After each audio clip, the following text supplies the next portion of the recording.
श्री राधे राधे। दुख में भगवत कृपा। प्रसंग भक्ति तत्व का दिग्दर्शन। श्री कृष्ण का ऐश्वर्य और माधुर्य। भगवान श्री कृष्ण के ऐश्वर्य का अंत नहीं है। एक बार श्रीमन महाप्रभु ने श्री सनातन गोस्वामी से कहा कि मैं तुमसे एक पाद विभूति की बात कह रहा हूँ, श्रवण करो। श्री कृष्ण की त्रिपाद विभूति मन और वाणी के अगोचर है। त्रिपाद विभूति की तो बात ही क्या, एक पाद विभूति का भी कोई अंत नहीं पा सकता। परिदृश्यमान एक एक सौ जगत, एक एक ब्रह्मांड है। इस प्रकार के ब्रह्मांड असंख्य है। प्रत्येक ब्रह्मांड में एक सृष्टिकर्ता, एक संहारकर्ता और एक पालन करता है।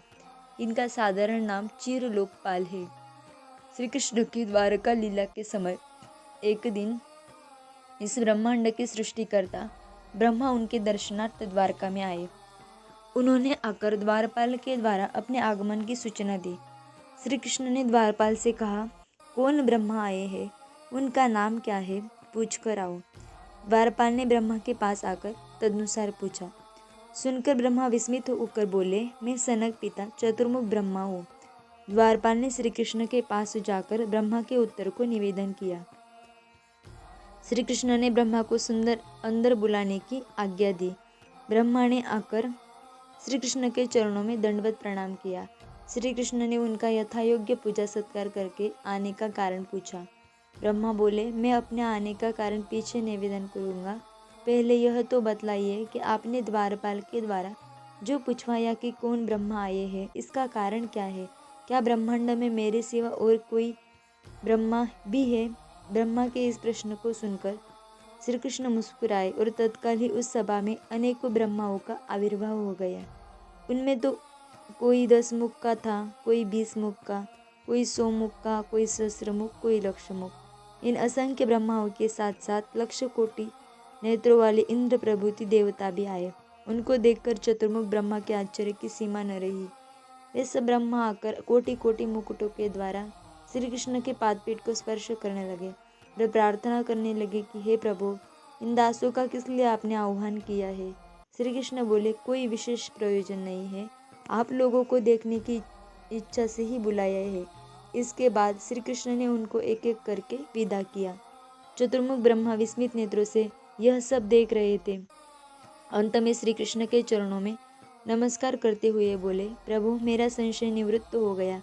जो सुनना जानना चाहता था वह प्रत्यक्ष देख लिया। इतना कहकर ब्रह्मा श्री कृष्ण से आज्ञा प्राप्त कर अपने धाम को चले गए।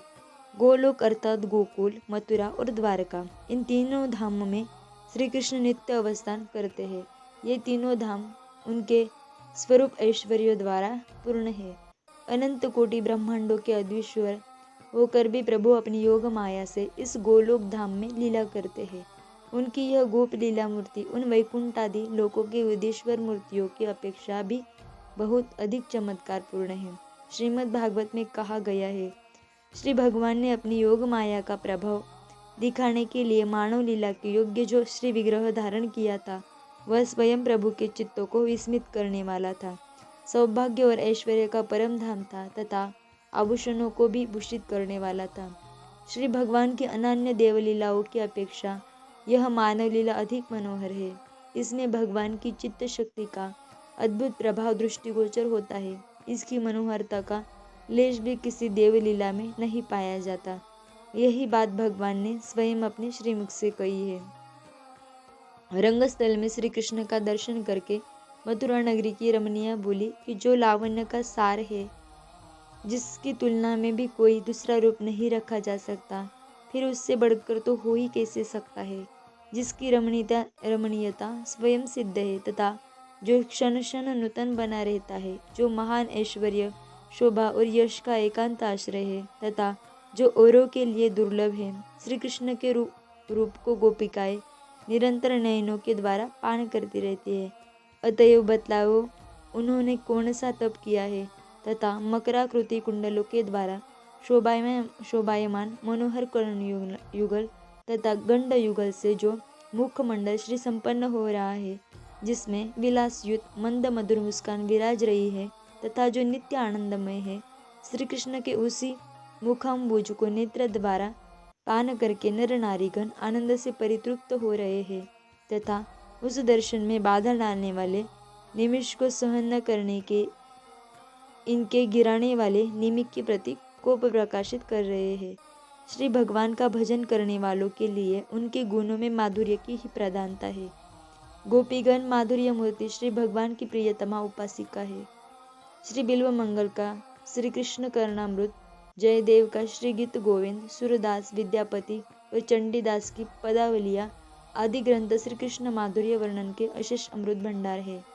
श्रीमद् भागवत की तो बात ही क्या, अन्य ग्रंथों में श्री कृष्ण लीला का सहस्र स्थलों पर वर्णन प्राप्त होने पर भी श्रीमद् भागवत और महाभारत में विस्तृत रूप से भगवान की माधुर्यमयी तथा ऐश्वर्यमयी लीला का रसास्वादन प्राप्त होता है।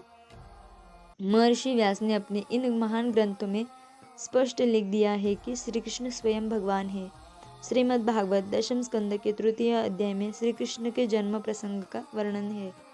जब कारागार में वसुदेव के यहाँ श्री कृष्ण चतुर्भुज नारायण रूप में अवतीर्ण हुए, तब उस रूप को देखकर वसुदेव और देवकी विस्मयापन्न हो उठे। देवकी उस चतुर्भुज रूप के तेज को सहन न करने के कारण प्रार्थना करने लगी, हे विश्वात्मन, शंख चक्र गदा पद्म की शोभा से युक्त अपने इस अलौकिक चतुर्भुज रूप का उपसंहार करो। भक्तवत्सल भगवान ने तत्काल ही द्विभुजधारी प्राकृत चक्षु का आकार ग्रहण किया। वसुदेव जी ने उनकी आज्ञा से उस प्राकृत शिशु को आनंद जी के घर पहुंचा दिया। ऐसा माना जाता है कि श्री कृष्ण का जब कंस के कारागार में ऐश्वर्य रूप में आविर्भाव हुआ, उसी समय मधुर रूप में वे यशोदा के यहाँ भी प्रकट हुए थे। वसुदेव जी जब शिशु कृष्ण को लेकर यशोदा के सुतिका गृह में पहुंचे, उसी समय वसुदेव नंदन उन यशोदा नंदन परिपूर्णतम लीला पुरुषोत्तम श्री कृष्ण में प्रविष्ट हो गए और बदले में वे नंदात्मजा माया को लेके आए। श्री कृष्ण की प्रेमानंद माधुर्यमयी लीला का श्री गणेश नंद जी के घर से ही प्रकट होता है। मानव शिशु का ऐसा भुवन मोहन रूप और कहीं देखने में नहीं आता। श्री कृष्ण सर्वप्रथम अपने रूप के अनंत सौंदर्य माधुर्य से गोप गोपिकाओं के चित्त को आकर्षित करते हैं। श्री भगवान के जितने रूप प्रकट हुए हैं, ऐसा सुंदर सच्चिदानंद विग्रह और कहीं प्रकट नहीं हुआ। इस रूप माधुर्य से मनुष्य तो क्या, पशु पक्षी भी आकृष्ट हो जाते हैं। इसके बाद पुतना मोचन, तृणावत वध, कंसासुर वध, बकासुर वध, अघासुर, प्रलंबासुर, शंखचूड़, अरिष्टक, केशी, योमासुर वध, कंस के महल में कुलया पीड़ गजराज का वध इत्यादि कार्यों में श्री कृष्ण का असीम वीर्य पराक्रम, असीम सूर्यदयावत्सल तथा असीम लोकानुग्रह का परिचय प्राप्त होता है। श्रीमद् भागवत में कंसवध श्री कृष्ण के आविर्भाव के प्रथम कारण रूप में वर्णित है। एक गोप बालक श्री कृष्ण का अनेक यदुवीरों के भीषण त्रास देने वाले दुर्दश और दुर्दंड प्रतापशाली महाबली कंस को युद्ध में क्षण भर में पछाड़ना उनकी भगवत्ता को प्रकट करता है। उसके बाद उन्होंने प्रबल शक्तिशाली मगध सम्राट जरासंध को, जिसने सैकड़ों राजाओं को पराजित करके उनको कारागृह में डालकर उनके राज्य हड़प लिए थे, नीति बल से भीम के द्वारा मल्ल युद्ध में मरवा डाले। जरासंध के पास अपार सैनिक बल था।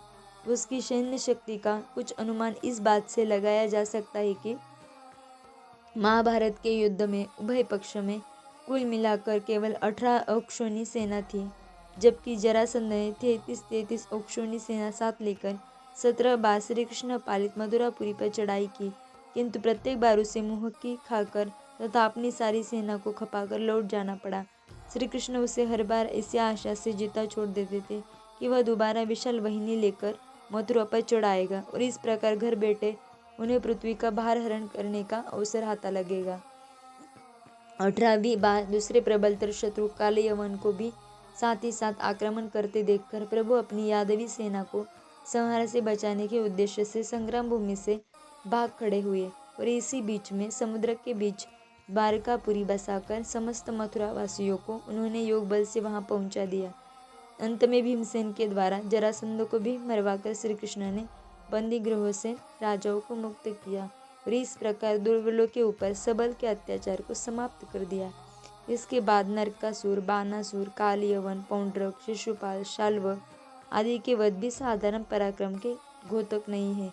इसी को लक्ष्य करके श्रीमद् भागवत में कहा गया है, जो अनंत गुणशाली भगवान अपनी लीला से त्रिभुवन की सृष्टि, स्थिति और संहार करते रहते हैं, उनके लिए शत्रु पक्ष का निग्रह करना कोई चमत्कार की बात नहीं है। तथापि उन्होंने मनुष्य के समान युद्ध में असाधारण युद्ध नैपुण्य दिखलाकर और विजय प्राप्त करके संसार के लोगों के सामने वीरता का आदर्श उपस्थित किया। इसीलिए उसका वर्णन किया जाता है। इस अलौकिक ऐश्वर्य लीला के बीच श्री भगवान ने जो अति विलक्षण प्रेम माधुर्य की लीला प्रदर्शित की है, उसका आभास श्री उद्धव जी को ब्रज में दूत बनाकर भेजने की लीला में मिलता है। श्री कृष्ण गोपियों के अपना संदेश भेजते समय अपने प्रिय सखा भक्त प्रवर श्री उद्धव जी से कहते हैं, हे उद्धव, तुम ब्रज में जाओ। मेरी विरह विधुरा गोपिकाएं मुझको न देखकर मृतवत पड़ी हुई है। मेरी बात सुनाकर तुम्हें उन्हें सांत्वना दो। उनके मन, प्राण, बुद्धि और आत्मा दिन रात मुझ में ही अर्पित है। वास्तव में मेरा मन ही उनका मन बना हुआ है। मेरे ही प्राणों से वे अनुप्राणित है। मेरे सिवा और कुछ वे नहीं जानती। उन्होंने मेरे लिए लोक धर्म, वेद धर्म तथा देह धर्म सबका परित्याग कर दिया है। वे ब्रजबालाएं दिन रात केवल मेरा ही चिंतन करती है। विरह की उत्कंठा में वे विवल हो रही है। मेरे स्मरण में, मेरे ध्यान में विमुग्ध पड़ी हुई है तथा मुझको देखने की आशा में अति क्लेश से जीवन यापन कर रही है। श्री कृष्ण के इस सरल हृदयगत भावोच्छ्वास से सहज ही जाना जाता है कि उनका हृदय प्रेम रस माधुर्य से इतना परिपूर्ण है। आगे चलकर एकादश स्कंद के 12 अध्याय में श्री कृष्ण पुनः उद्धव जी से कहते हैं, हे उद्धव, ब्रज बालाओं की बात मैं तुमसे क्या कहूँ। श्री वृंदावन में वे सुदीर्घ काल तक मेरे संग सुख को प्राप्त कर चुकने के बाद भी उस सुदीर्घ काल को एक क्षण के समान बीता हुआ समझती थी। इस समय मेरे चले आने के कारण आधा क्षण भी उनके लिए कोटि कल्प के समान क्लेशप्रद हो रहा है। उनको जब मेरा संग प्राप्त होता था, तब वे अपना गेह, देह, मन, प्राण, आत्मा सब कुछ भूल जाती थी। इस प्रकार नदियाँ समुद्र में मिलकर अपने को खो देती है।